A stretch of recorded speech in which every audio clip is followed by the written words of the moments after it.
Have you ever sat down at your desk, ready to plot your latest evil money-making scheme, and realised that there was a demographic that you were yet to exploit? A demographic so vulnerable, so easily manipulated, that squeezing cash out of them would be easier than milking a cow. Well, someone at Weight Watchers certainly has. Introducing Kurbo, a diet program for children aged 5 to 18. You heard me correctly. A diet program from Weight Watchers that starts at age 5. In September of 2018, Weight Watchers have reimagined itself, rebranding with an ironically unimaginative name, WW, Weight Watchers Reimagined. Claiming that they are moving away from focusing on weight loss and instead looking at wellness and health, whilst actually changing very little. But it seems that in order to keep the balance of the universe in swing, Weight Watchers, whilst basking in the glory of their virtue signalling name change, smashed a few mirrors, walked under a few hundred ladders, and released Kurbo on August the 13th, 2019.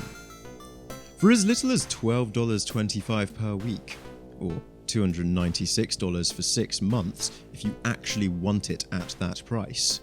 Which, by the way, costs more than the adult Weight Watchers coaching plan, and definitely more than it costs to take your kids swimming, your 5 to 18-year-old will benefit from personalised fitness and healthy meal plans that work, shopping lists and meal planning for the family, and weekly chats with a stranger who is not qualified to work with children or in child nutrition, and who will possibly give your child dangerous and life-changing advice.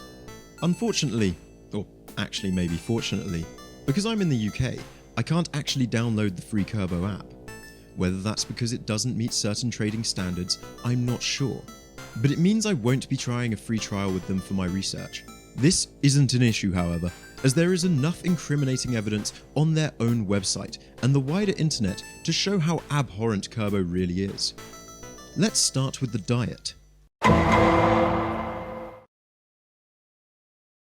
Kurbo uses the traffic light diet in its teachings, labeling foods as green, yellow, or red. The children must record every single thing that they eat every day on the Kurbo app, which then scores their meals with a colour coding depending on the food that they ate. Now, Weight Watchers makes a big deal about how they don't want their service users restricting certain foods and how no foods are bad. But we all know that to the wider population, green signals good and red signals bad. It's even more obvious when you see that the green foods are veggies and fruits, and red foods are candies, sodas, and high-fat foods. There is no way a child wouldn't interpret, even subconsciously, that this means red foods are bad. But wait, according to this article on their blog, not all red foods are unhealthy. Some healthy foods can be red too. Little 5-year-old girl, that glass of milk you're drinking, it's red! You better think about what you're doing by drinking that glass of milk, little girl! What the fuck, Weight Watchers? How in one sentence can you say that no foods are bad and that you should just stop and think about your diet before eating red foods, which is disgusting advice for a child as is? Then in another sentence, call some foods unhealthy, therefore bad, and then hit him in the face with, oh, just so you know, some healthy or good foods are actually red or bad too. In reality, no foods are red or green coded. A chocolate bar is not unhealthy in moderation, and you don't need to be scared of natural or unprocessed foods just because they have a high natural fat content. This fear of fat in food that Kurbo is instilling in children not only teaches bad nutritional understanding, but can lead to much darker consequences later in life. As an adult, I can imagine the guilt a child must feel if their food log is showing mostly red, and they have to tell their coach how badly they had done that week.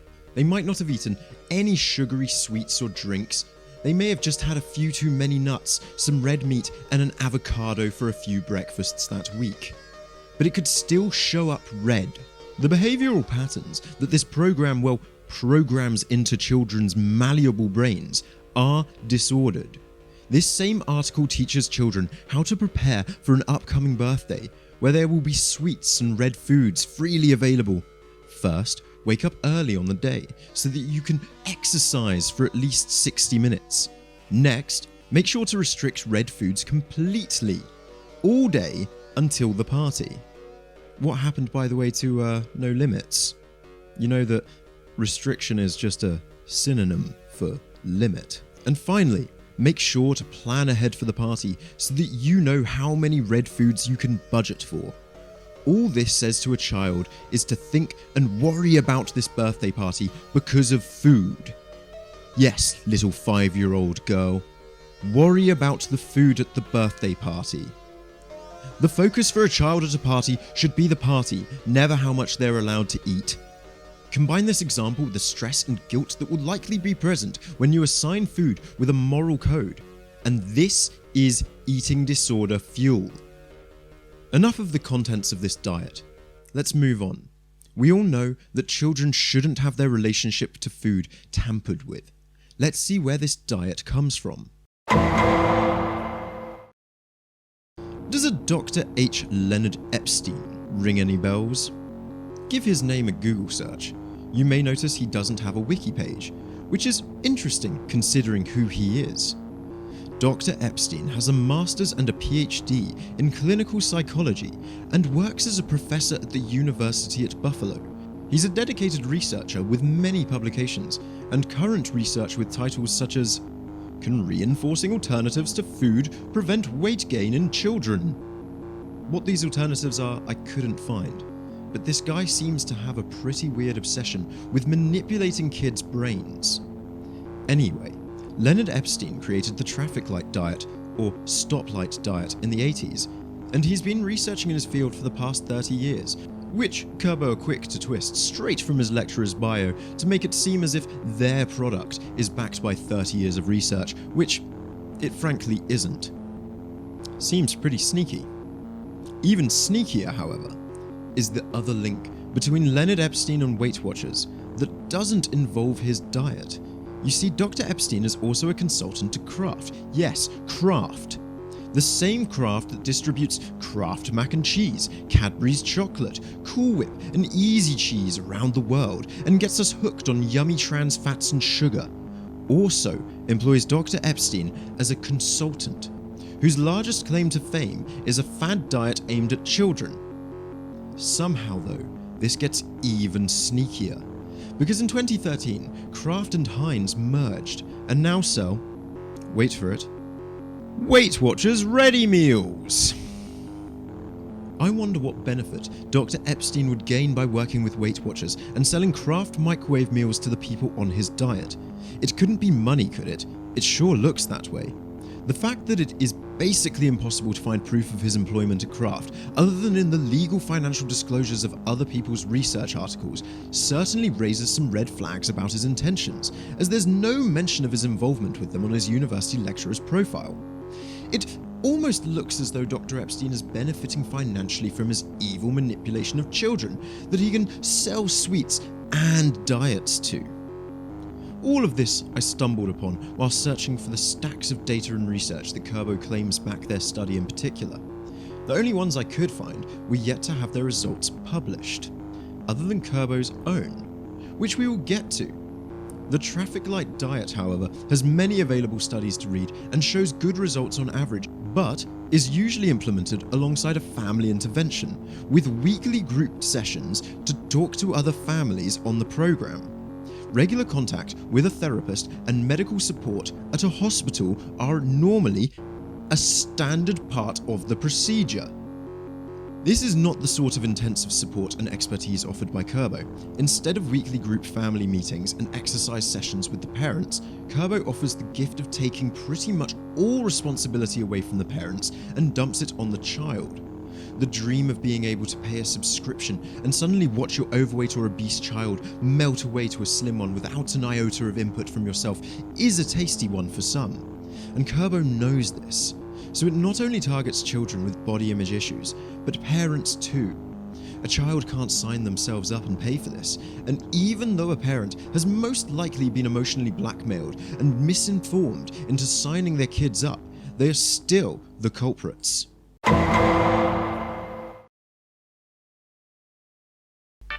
One example on their homepage shows Kim, or Isabel's mum. Isabel is a 17-year-old, a delicate age so close to adulthood, but often still insecure, naive, and easily manipulated, as well as still experiencing bodily changes. Possibly not a good age to sign your child up for a diet. Coach Thea helped my daughter figure out what to eat and held her accountable so I didn't have to. It stopped all arguments about food and we get along so much better, says Kim. Wow. This woman doesn't want to parent, and this app helped her reach that dream, whilst a complete stranger possibly fucks her child up. It even stopped them arguing about food. Magic! I wonder if Kim ever asked Isabel why she argued so much about food. I wonder if maybe Isabel had anxieties or stresses around that food that heightened her emotions. I wonder if Kim just signed up her child with a possible eating disorder to a damaging, dangerous, and blatantly untested diet program. Well done, Kim. Here's to you for putting your own laziness above your child's safety. 10 out of 10 parenting.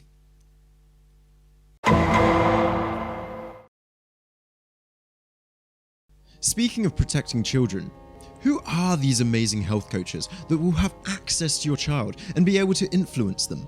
People like Ariel here. She has a degree in communications from Santa Barbara, which has no modules in child nutrition. She has also acquired a master's and a PhD in mind-body medicine from Saybrook University, which sounds pretty fancy, right? Until you Google her degree and see that it involves hypnosis, holistic medicine, spirituality, and a load of dishwater concentration mumbo-jumbo pseudoscience. The course itself doesn't qualify graduates for medical licensure and has only one optional minor in functional nutrition, which once again is holistic medicine. The university itself, Saybrook, requires a 3.0 GPA, which is slightly lower than most universities, has no entrance exams, and isn't accredited by the American Psychological Association, which means their courses on clinical psychology aren't up to scratch with standard practices, and you probably won't ever be able to practice once you graduate. This university is just a certificate farm for back alley chiropractors and people like Ariel, who will tell you she knows about the science of the human brain and body, but cannot prove it. Would you trust her with your kid? Or what about Don? He has a degree from Colorado State University in psychology and human development, but notably not child psychology and development. He also went to a place called Meiji College, which when googled will bring up Meiji University as first result. One of the best universities in Japan.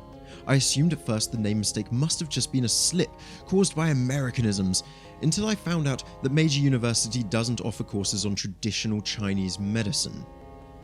They only offer real science. So I searched further and found one organization that I think he could have meant.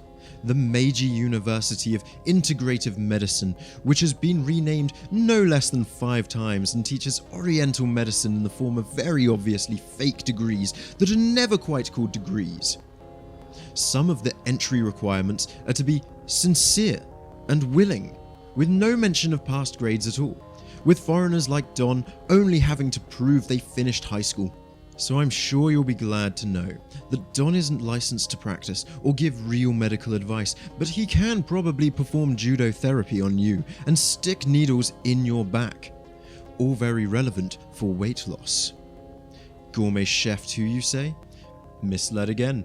The National Gourmet Institute once again doesn't exist. Instead, the closest name I could find being the Natural Gourmet Institute, which is a vegan chef school that teaches holistic cooking to heal the sick. Really? Yes. What have we learned from Don?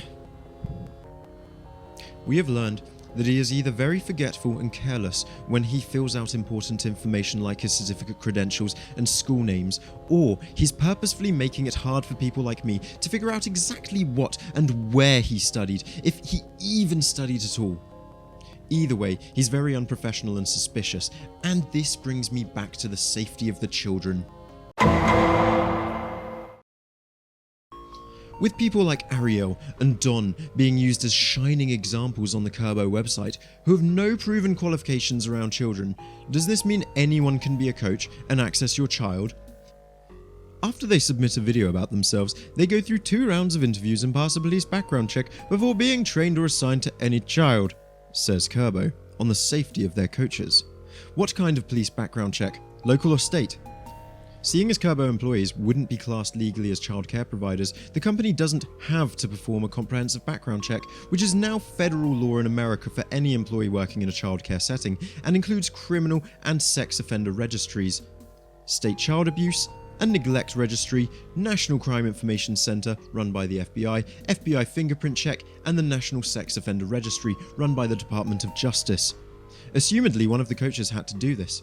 If I don't know whether the checks were local or state, how can I know these coaches are safe? Can a local police station even perform a nationwide background search in the US? Why has Kurbo not been clear on the type of background checks performed? In the UK, you need to have an enhanced DBS certificate to be able to work with vulnerable people, including children in professions such as healthcare or school, and proves that your criminal records have been searched and you are deemed fit to work with them. Maybe this is the reason Kurbo isn't in the UK yet. If it would, maybe it would cause too much trouble giving their coaches a thorough pat-down.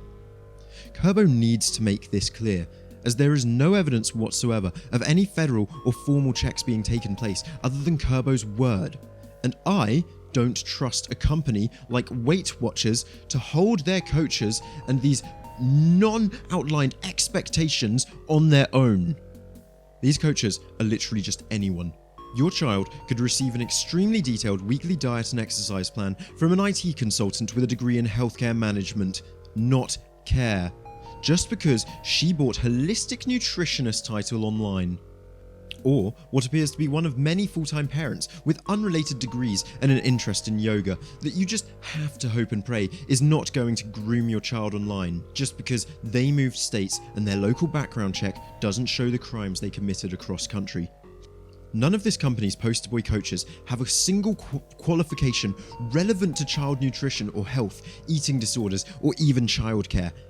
They have all been given literally just 4 hours of training by Kurbo, and honestly, it doesn't give me high hopes that the rest of the coaching staff won't just be hippie nut jobs pushing fake science down kids' throats. But does the shit they're pushing even work? So, super quick addendum. Editing Pete here, by the way. So, fun fact, the study I'm about to talk about was available to view publicly on a page titled The Science, either by following a link on their For Physicians page or directly from, I have it here, kurbo.com/thescience. It has since been removed, though the link on the other page hasn't and nothing has been amended, which leaves me personally wondering why they were in such a rush to take down their science. Good job, whatever the case, I got screenshots for proof. So we'll continue, and this puzzle piece is perhaps going to make all the evidence just that little bit sweeter for you. As I mentioned earlier, I couldn't find any studies on Kurbo specifically that had yet published results. Funnily enough, the only available study was from Kurbo themselves, and it's not even the full research article. There, the science page shows in a table and a nice simple infographic how successful their program is, with 90% of children in the study either maintaining or losing weight. Sounds amazing until you think about it. This was only a 3-month study, which isn't long enough to show long-term weight loss effectiveness, and was only on 65 children ages 8 to 17, even though the program is recommended from age 5. 65 children isn't exactly a large study group, but that is what we've got. Now, 90% of that 65 either maintained or lost weight, meaning 58.5, or for real life sakes, 59 whole children either stayed the same or lost weight. But the study doesn't tell us exactly how many of the 90% lost any weight as opposed to maintained. Kurbo makes that impossible to discern as the two datasets are grouped together, as well as the weight loss per age, which is important as kids' healthy growth at certain ages can affect weight dramatically. And what about the 6.5 to 7 children that didn't maintain or lose weight? What happened to them? Did that forgotten 10% of the children gain weight? Or more disturbingly, Were they perhaps kidnapped by one of your life coach yummy mummies? Going further, even if only one kid out of the 59 maintained his weight, meaning a maximum of 58 children lost weight, only 58% of them reduced their BMI by over 3%. This means, at maximum, 34 children lost over 3% of their BMI, and I don't believe that only one child maintained their weight. Somehow, the mean average body mass in kg lost was only 0.5, which tells me that quite a large percentage of that 90% didn't lose any weight at all. This doesn't look good at all for Kurbo's true effectiveness, when most likely way under half of the children on the program lost any significant weight, and that's ignoring the uneasy feeling that Kurbo's lack of transparency concerning the method, data collection, and analysis of the data in the study gives me. Post the whole study, Kurbo. I dare you. Talking about the effectiveness of a child input-based weight loss app makes me feel queasy, because ultimately these are children. They don't buy the groceries. They don't have a choice of when they're allowed out to play or which sports clubs they can join up until a certain age, and even in their mid to late teens, children's minds are easily groomed and moulded. Hence why under 18-year-olds cannot legally give consent to many things, including medical interventions. According to the Eating Disorder Foundation, the average age that girls began to diet has dropped from 14 years old in the 1970s to just 8 by 1990, and the non-profit research organisation Common Sense Media reports that 80% of 10-year-old girls in America have been on a diet, and 1 in 4 children has engaged in dieting behaviours, making young children the perfect target to drag insecurities out of for cash. These children here on Kurbo Success Stories are all too young to be able to discern whether what they were told is accurate or even beneficial for them, and definitely too young to be consciously worrying about eating. I personally think before and after photos of adults who have willingly chosen to lose weight are fine. They're fucking awesome, in fact. But children don't need to be reflecting on their weight or how their body has changed. This should all be done by the parents. Make healthier choices when you go food shopping. Talk to your child. Go to family therapy. Take your kids on more walks. Anything but placing the responsibility on them and ladening them with your guilt. Your child doesn't need to be part of a diet program because they didn't make the choices adults do. Don't get me wrong. I understand that childhood obesity is a huge health issue and that children who aren't within their healthy weight range should be guided there, but they don't even need to know that you're giving them smaller portions, or that because they're playing more outside, they're losing weight. They just need to be kids. I hope one day that there is more accurate and easily accessible general nutritional information out there that can be understood by everyone, and that isn't influenced by massive money-making corporations, because as kids grow, they do need to learn the foundations for keeping themselves healthy. But WW Kurbo is not the answer to that empty space in our general education. Nutrition should be taught in biology, in physical education, in health classes, in a damn classroom.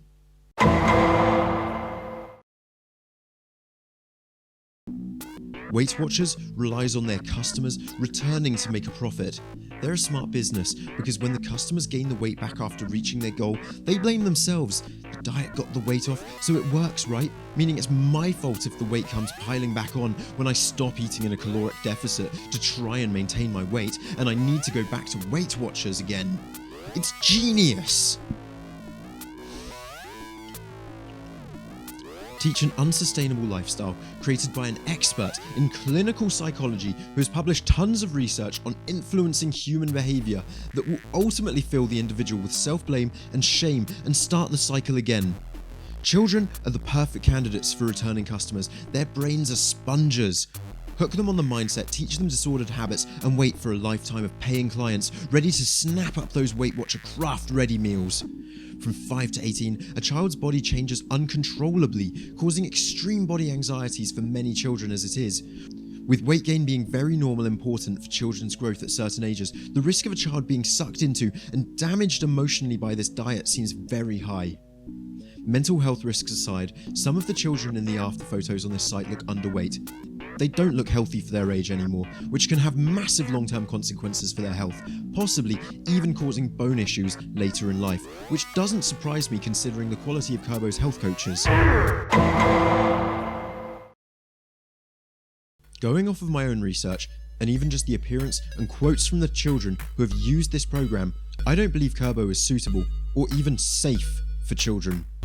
You only have to scratch past the thin veneer of bright smiles and talk of wellness to see the footprints of something more sinister hidden underneath.